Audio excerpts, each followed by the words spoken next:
Y a propósito de la grave situación social y política que se vive en Venezuela, nuestro director encargado, Gildardo Arango, hablará en una entrevista muy al punto con un experto en ciencia política y relaciones internacionales. Así que, Gildardo, muy buenas noches y adelante. Gigi, gracias. A menos de 48 horas de la posesión del presidente Maduro para un nuevo periodo presidencial en Venezuela, la situación es muy tensa en ese país. Se anuncia una marcha para mañana 9 de enero y también milicias armadas están preparadas para reprimir a los manifestantes. Por eso, a esta hora de la noche en Telepacífico Noticias saludamos al profesor Felipe Jaramillo Ruiz, es profesor del Departamento de Ciencia Jurídica y Política de la Universidad Javeriana de Cali. Profesor, bienvenido, buenas noches. Buenas noches Gildardo y buenas noches a todas las personas que nos escuchan. Gracias por estar con nosotros, profesor. ¿Qué puede pasar en las horas siguientes que van a ser determinantes para Venezuela? Una marcha que se anuncia para mañana, la posesión para el próximo sábado, un régimen que se ha radicalizado. Bueno, cuando se analiza la historia de qué hace que una dictadura se caiga, esa es la gran pregunta que tenemos hoy. Y hay tres fuerzas fundamentales: la fuerza internacional, la ciudadana y la fuerza institucional. Si esas tres fuerzas se conjugan en las próximas horas, es posible que haya una transición. Si no ocurre, es probable que Maduro permanezca en el poder.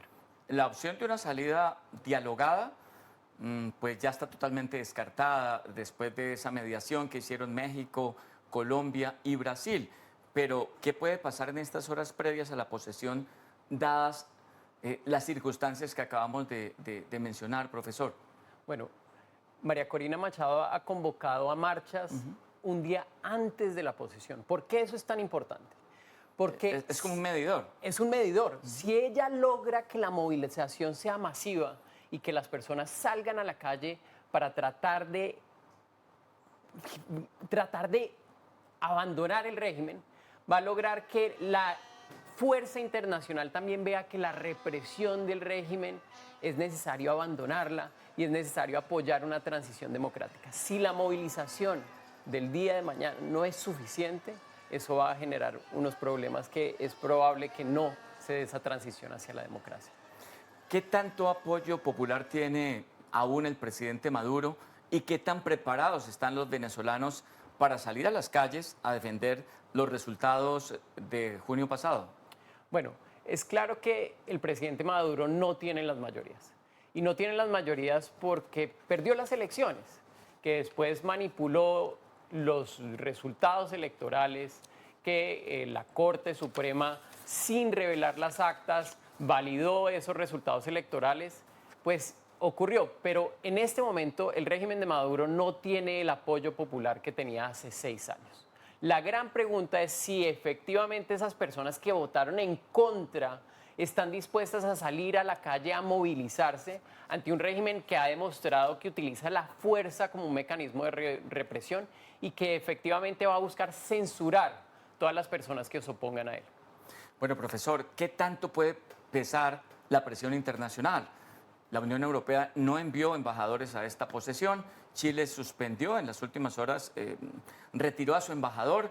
Colombia ha reaccionado en las últimas horas a través de un comunicado del presidente en Twitter. Sin embargo, hay un silencio de las potencias, de Estados Unidos, de China, de Rusia, que parecen ocupados en sus propias dinámicas. Pero, ¿qué tanto puede pesar esa presión internacional?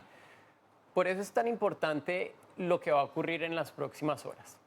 Si en este momento vemos una división, por ejemplo, en América Latina, hay 8 países que van a enviar embajador o representante a la posesión del presidente Nicolás Maduro.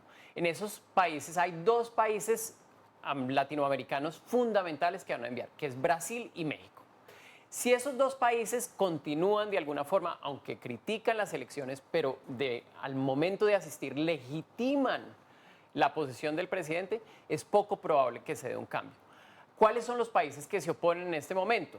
Tenemos a Chile, tenemos a Argentina, sin embargo, Panamá, si no hay una... que acaba y de darle un Panamá apoyo también. a Edmundo González. Y tenemos a Perú, tenemos a Paraguay, que ya dijeron que no van a mandar representantes, y eso aún no es suficiente para movilizar esa presión internacional con algo que menciona que es importantísimo, que es que China y Rusia, como una contraposición al poder de Estados Unidos, quieren que Maduro permanezca en el poder.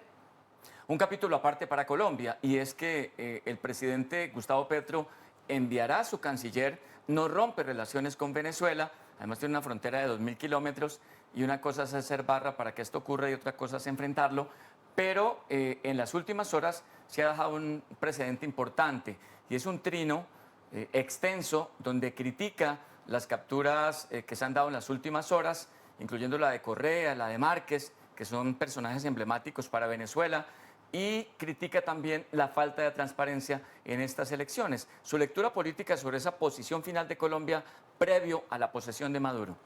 Pues la posición de Colombia en este momento es ambigua. Y es ambigua. Y cambiante, ¿no? Y cambiante.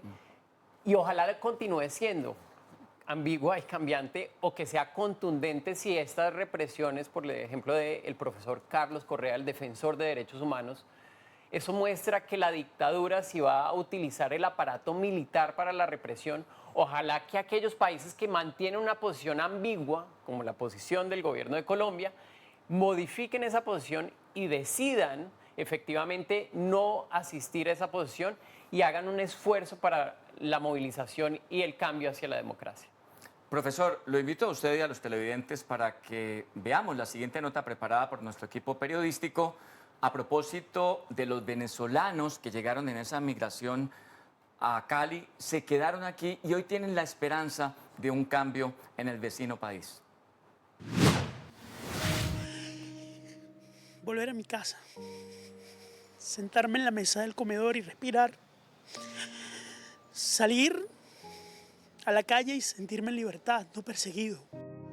Este es el sueño de miles de venezolanos que hoy residen en Colombia y en otros rincones del mundo, lejos de sus familias y con la esperanza de un reencuentro. Para ellos, el 10 de enero representa una oportunidad única que podría marcar un antes y un después en la historia de su país. Realmente el miedo existe, pero el miedo no nos puede vencer. Hemos perdido absolutamente todo, pero no vamos a perder la esperanza. Sí, claro. Yo creo que es el sueño de cada venezolano, que estamos regados por el mundo. Si mi Dios me lo permite, no que si mejora, pero si mi Dios me lo permite y todo lo que yo estoy pensando hacer, me voy o no me quedo, depende de la situación. Luchar y que mi Venezuela vuelva a ser la mejor de antes. Los que están aquí tendrán que decidir su camino y hay que ver durante la próxima semana o par de semanas si puede llegar a haber un incremento en los flujos migratorios hacia Colombia y otros países. Ingenieros, docentes, comerciantes, arquitectos e incluso jueces de la República de Venezuela lo dejaron todo al huir de su país y se vieron obligados a empezar de cero. No es fácil porque los procesos para poder obtener la documentación, poder homologar, poder sobrellevar todo lo que es la parte profesional, es sumamente difícil. Poder nosotros trabajar en Venezuela y poder ayudar a nuestros padres allá, sin tener que salir y ir a otro país. Si mejoran, sí. Claro, porque la familia de uno sigue allá. A uno le encantaría volver a visitar, o por lo menos visitarlo, ¿sabes?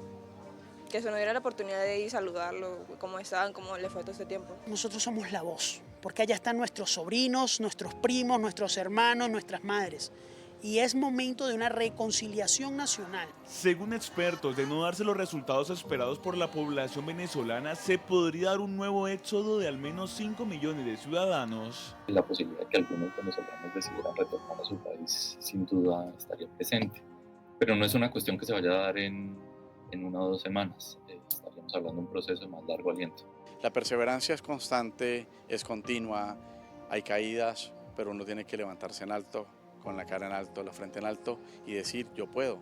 Si lo he podido hacer en Venezuela, ¿por qué no lo puedo hacer en cualquier país? Me atrevo a decir que el 10 de enero es el comienzo de una nueva república en Venezuela. Según la Organización Internacional para las Migraciones, Colombia, Perú, Brasil, Chile y Ecuador son los países de Sudamérica con la mayor cantidad de inmigrantes venezolanos. En el caso de Cali, las autoridades informaron que aproximadamente 129.812 ciudadanos del vecino país residen en la capital del Valle. Bueno, usted lo acaba de ver, profesor, familias que se vinieron en busca de un mejor porvenir, en un momento de mucha crisis, pero que mantienen esa esperanza de regresar a su país. Ese quizás es el común denominador de miles de venezolanos que en estos años han salido de Venezuela, ¿no? Sí, así es. Hay veces en todas estas discusiones políticas se nos olvida la empatía de que estas personas no abandonan su país porque lo desean, sino que la precariedad económica, la presión política hace que ellos abandonen el país. Y son las vidas de las personas que están acá mirando lo que ocurre en Venezuela y haciéndose una pregunta fundamental es, ¿cuándo puedo volver a la casa? Y no olvidarnos de esa pregunta también tiene que ver con estos cálculos geopolíticos que estamos discutiendo en este momento. Más de 7 millones de venezolanos han salido de su país en los últimos años, 2.8 millones están en Colombia y para el Valle del Cauca tenemos 300.000 y en Cali más o menos 40.000 venezolanos. Vienen aquí de paso, algunos se quedan, van para el sur del país, van para Panamá. Esto convierte también a esta región en una zona que está expectante de lo que pase mañana y pasado mañana en Venezuela, ¿no? Sí, así es. Con la llegada de Donald Trump en el poder y si Maduro permanece en el poder, el tema migratorio se va a volver un tema central en la política. Claro, porque salen, pero no pueden pasar hacia el norte. Sí, no, porque Colombia se va a volver como un estado colchón, un estado que va a recibir los migrantes, pero que una administración nueva de Donald Trump lo que va a hacer es frenar esos migrantes. Entonces, ¿cuántas personas se van a quedar en Colombia? Ese número seguramente va a aumentar si no hay un tránsito hacia la democracia y si no esa esperanza de regresar a la casa se puede configurar o que esas personas que siguen en el país ven que la represión política ha llegado a tal punto que quieren emprender un camino hacia la migración. Si todo sigue igual, si Maduro el próximo 10 de enero pasado mañana se posesiona como está previsto a pesar de la marcha, a pesar de la presión internacional, ¿aumentará la migración hacia Colombia? Es probable que sí, es probable que la insatisfacción con el régimen haga que se aumente la migración. Es probable que la llegada de Donald Trump con sanciones más contundentes hacia el régimen de Maduro también ponga a Venezuela en una situación precaria en términos económicos y eso va a generar una mayor presión migratoria donde las personas van a buscar alternativas para tratar de ganarse la vida. Profesor Felipe Jaramillo Ruiz de la Universidad Javeriana, gracias por estar con nosotros esta noche aquí en Telepacífico Noticias y ayudarnos a entender un poco lo que está pasando en Venezuela en estas horas previas a la posesión de Nicolás Maduro.